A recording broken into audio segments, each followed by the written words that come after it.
I grew up in one of the poorest counties of Alabama during a time when we had very little.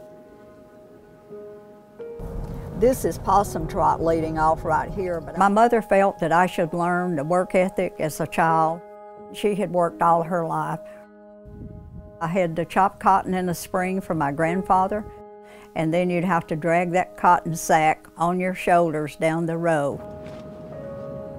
Picking that cotton when I was a child taught me that you give a good day's work for a good day's pay.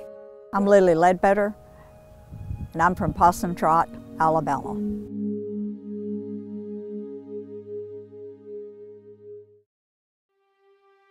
I hired in with Goodyear February 5th, 1979. I wanted to be a part of the radio plant in Gadsden. We needed to work because we couldn't make it just on one salary. We couldn't pay for our home and we could not pay the mortgage. It took two people in the middle class to manage and earn enough money to sustain a family of four or more. I wanted more for my children than I had had, and that's why I worked so hard. There were not any women above me in management at Goodyear and Gadsden. It had only been men. Most of the women who had had those positions, they didn't last. I go into work one evening and I look in my mail and here's this note. It has 4 names and it was the 3 men and myself. We had the same job. The lowest paid one, he had less education, less training, was younger. He was already making $600 plus more a month than I was. Goodyear paid me unfairly for 17 years, and my family needed that money. It just floored me. All the way home the next morning, I debated, do I really want to take a stand? The easy thing to do was let it go. But that's not who I am.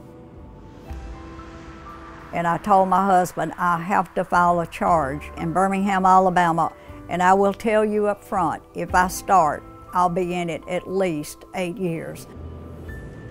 He said, what time do you want to leave? Lilly Ledbetter. Lilly Ledbetter. Lilly Ledbetter. She worked 19 years as a supervisor at a Goodyear tire plant, but at the end of her career says she discovered she was paid far less than men doing the same job. I started getting calls from all over the nation. This was not a Lilly Ledbetter story. It was everybody's story. Ledbetter sued, but the U.S. Supreme Court threw out her case, saying she filed her lawsuit too late. The Supreme Court ruled that even though Ms. Ledbetter had suffered clear discrimination, the law had been broken. She had missed the time in which to raise the issue. You can pray that it goes your way, but oftentimes it does not. We live in a country that we can do something about it. President Obama signed his first bill into law, passing a law that says the 180-day time period employees have to file a claim starts ticking every time they get a paycheck. And the woman who inspired it, a grandmother who took her case to the Supreme Court and lost, finally saw her goal realized today. It's the story of women across this country still earning just 78 cents for every dollar men earn. Starting with the Ledbetter bill, that was a bold step. He and Michelle, they came up sort of like I did, and he has 2 daughters, and he wants things better for them. Equal pay is by no means just a women's issue. It's a family issue. And he understands how hard it is on the lower class and middle class people to raise themselves up and pull themselves ahead. The last thing they can afford is losing part of each month's paycheck to simple and plain discrimination.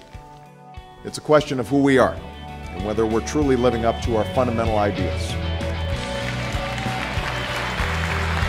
It was just awesome.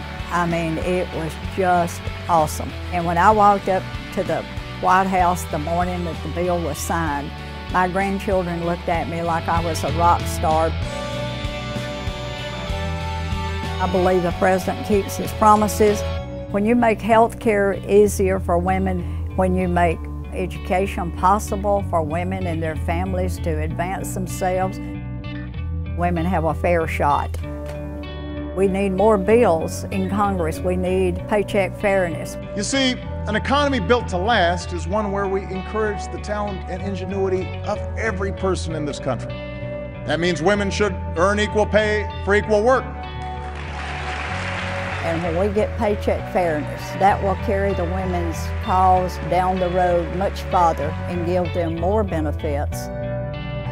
My case is over and it's gone, it's decided.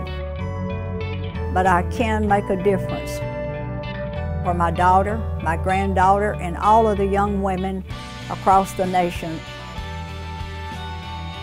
I believe history is important. You should never forget where you come from. And I think the president should be re-elected for the next 4 years because then he can finish what he has started. That's why I get up every day ready to go, because there's more work needs to be done.